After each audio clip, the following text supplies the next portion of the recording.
अस्सलाम वालेकुम नाज़रीन, आप देख रहे हैं डिजिटल मीडिया प्लस और मैं हूं मोहम्मद आसिफ। एक आम सी सिरिंज जो हर रोज़ लाखों मरीजों के इलाज के लिए इस्तेमाल होती है, आखिर वो कैसे AIDS, hepatitis B, hepatitis C और दीगर जानलेवा बीमारियों के फैलाव का सबब बन सकती है? और पंजाब हुकूमत ने ऐसा क्या बड़ा फैसला किया है कि 1 जनवरी 2027 से आम सिरिंजेस पर मुकम्मल पाबंदी लगाने का ऐलान कर दिया गया है? क्या ये फैसला वाकई लाखों जिंदगियां बचा सकता है या इसके पीछे कोई और हकीकत भी छुपी हुई है? आज की इस खसूसी डॉक्यूमेंट्री में हम आपको ले चलेंगे इस फैसले की अंदरूनी कहानी, इसकी वजूहात, इसके फ़ायदे, चैलेंजेस और मुस्तकबिल के असरात की तरफ। इस वीडियो को आखिर तक ज़रूर देखें, क्योंकि हो सकता है यह मालूमात किसी दिन आप या आपके अपने किसी अजीज़ की ज़िंदगी बचा ले। जब भी हम अस्पताल, क्लिनिक या किसी मेडिकल सेंटर का रुख करते हैं तो हमारे जहन में एक ही ख्याल होता है कि यहाँ हमारा इलाज होगा और हम सेहतमंद होकर वापस जाएंगे। लेकिन अगर यही इलाज किसी ऐसी गलती की वजह से जानलेवा बीमारी में बदल जाए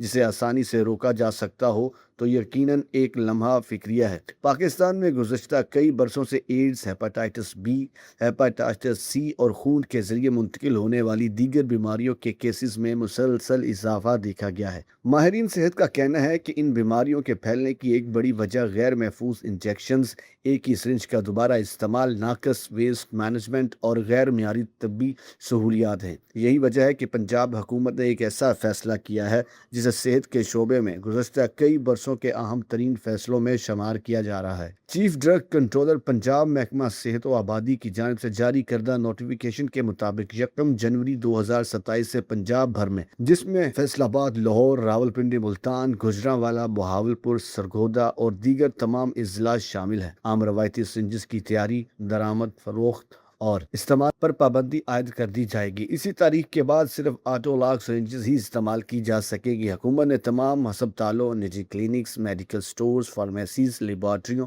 और तबई मराकज़ को 31 दिसंबर 2026 तक मुकम्मल तौर पर ऑटोलॉग सिरिंजेस सिस्टम पर मुंतकिल होने की हदायत जारी कर दी है। अब सवाल ये पैदा होता है कि आखिर ऑटोलॉग सिरिंजेस है क्या और ये आम सिरिंज से किस तरह मुख्तलिफ है? आम सिरिंज में इंजेक्शन लगाने के बाद इसे दोबारा इस्तेमाल करना मुमकिन होता है, अगरचे ऐसा करना कानूनन और इखलाकन गलत है, लेकिन बाज़ मकामात पर लापरवाही, माली मफाद या नाकस निगरानी की वजह से यही सिरिंजेस दोबारा किसी दूसरे मरीज पर इस्तेमाल कर दी जाती हैं। यही वो लम्हा होता है जब अगर आप पहले मरीज के खून में कोई खतरनाक वायरस मौजूद हो तो वो दूसरे मरीज के जिस्म में मुंतकिल हो सकता है। दूसरी तरफ ऑटोलॉग सिरिंजेस एक ऐसी जदीद टेक्नोलॉजी पर मबनी सिरिंज है जिसका पिस्टन एक मरतबा मुकम्मल दबने के बाद खुदकार तरीके से लॉक हो जाता है, जिसके बाद इसे दोबारा इस्तेमाल करना नामुमकिन है और ये फिर हमेशा के लिए नाकारा। यही खसूसियात इसे महफूज बनाती हैं और यही वजह है कि दुनिया के कई ममालिक में हिफाजती टीकाजात और दीगर तबी प्रोग्रामों में ऑटोलॉग सिरिंजेस का लाजमी करार दिया जा चुका है। पंजाब हुकूमत के इस फैसले के बुनियादी मकसद भी यही है कि खून के जरिए फैलने वाली बीमारियों के खतरात को कम से कम किया जाए और शहरियों को महफूज तबी सहूलियात फराहम की जाए। फैसलाबाद जैसे बड़े सनती शहर में रोजाना हजारों अफराद सरकारी और निजी अस्पतालों से रजू करते हैं,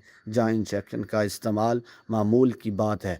अगर इनमें से सिर्फ चंद मकामात पर भी एक ही सिरिंज दोबारा इस्तेमाल हो तो इसके नतायज इंतहाई ख़तरनाक हो सकते हैं। यही सूरत हाल लाहौर, मुल्तान, गुजरांवाला और दीगर शहरों में भी मौजूद है। इसीलिए हुकूमत ने पूरे सूबे में एक ही वक्त पर यह कानून नाफिज करने का फैसला किया है। महकमा सेहत ने तमाम सूबाई drug controllers, district drug controller, deputy drug controller और ड्रग स्क्वाड को वाज़ेह हदायत जारी की हैं कि वो इस फैसले पर सख्ती से अमल दरामद यकीनी बनाए, मार्केट में आम सिरिंजों की दस्तयाबी पर नजर रखें, खिलाफ वर्जी करने वालों के खिलाफ कार्रवाई करें और आवाम को भी इस नए निज़ाम से आगाह करें। इस फैसले से फार्मा इंडस्ट्री, सिरिंज बनाने वाली कंपनियां, दरामद कंदगान, अस्पतालों और मेडिकल स्टोर्स को भी अपनी पॉलिसियों में तब्दीली करना होगी। कई इदारों को अपनी मशीनरी, सप्लाई चेन और खरीदारी के निज़ाम में तब्दीली लाना पड़ेगी, लेकिन माहिरीन के मुताबिक अगर इस तब्दीली के नतीजे में हज़ारों जिंदगियां महफूज होती हैं तो ये एक मुस्बत सरमायाकारी साबित होगी। आवाम के लिए भी इस फैसले का एक अहम पैगाम है कि जब भी इंजेक्शन लगवाएं तो इस बात की तस्दीक करें कि सिरिंज नई है, पैकिंग इनके सामने खोली जा रही है और इस्तेमाल के बाद फ़ौरन ज़ाया कर दी जाती है। सेहत के शोबे में एहतियात सिर्फ हुकूमत या डॉक्टर की जिम्मेदारी नहीं बल्कि हर शहरी की भी जिम्मेदारी है। यही शऊर माशरे को महफूज बनाता है। आने वाले महीनों में यह देखना अहम होगा कि हुकूमत इस फैसले पर किस हद तक मौसर अंदाज में अमल दरामद करवा पाती है। क्या तमाम अस्पताल वक्त पर ऑटोलॉग सिरिंजों पर मुंतकिल हो जाएंगे? क्या देही علاقوں تک بھی یہی صورت یکساں پہنچے گی؟ اور کیا اس اقدام کے بعد واقعی ایڈز، ہیپاٹائٹس اور خون سے منتقل ہونے والی دیگر بیماریوں کی شرح میں نمایاں کمی آئے گی؟ اگر ایسا ہوتا ہے تو یہ فیصلہ صرف ایک انتظامی حکم نہیں بلکہ پنجاب کی صحت عامہ کی تاریخ میں ایک ایسا سنگ میل ثابت ہو سکتا ہے جو آنے والی نسلوں کو زیادہ محفوظ مستقبل فراہم کرے گا، اور شاید یہی وہ تبدیلی ہے جس کی ضرورت پاکستان کو کئی سال پہلے تھی۔ اب سوال یہ ہے کہ کیا آپ سمجھتے ہیں کہ آٹو لاک سرنجز کا استعمال پورے پاکستان میں لازمی ہونا چاہیے؟ اپنی رائے کمنٹ میں ضرور بتائیں۔ ویڈیو پسند آئے تو لائک کریں، اپنے دوستوں کے ساتھ شیئر کریں، اور مزید مستند اور معلوماتی ڈاکومنٹری کے لیے ہمارے چینل ڈیجیٹل میڈیا پلس کو ضرور سبسکرائب کریں۔ ناظرین، آپ دیکھ رہے تھے ڈیجیٹل میڈیا پلس اور میں تھا محمد آصف۔ ملتے ہیں ایک اور نئی معلوماتی ویڈیو کے ساتھ، تب تک فی امان اللہ، تب تک فی امان اللہ، تب تک فی امان اللہ، تب تک فی امان اللہ۔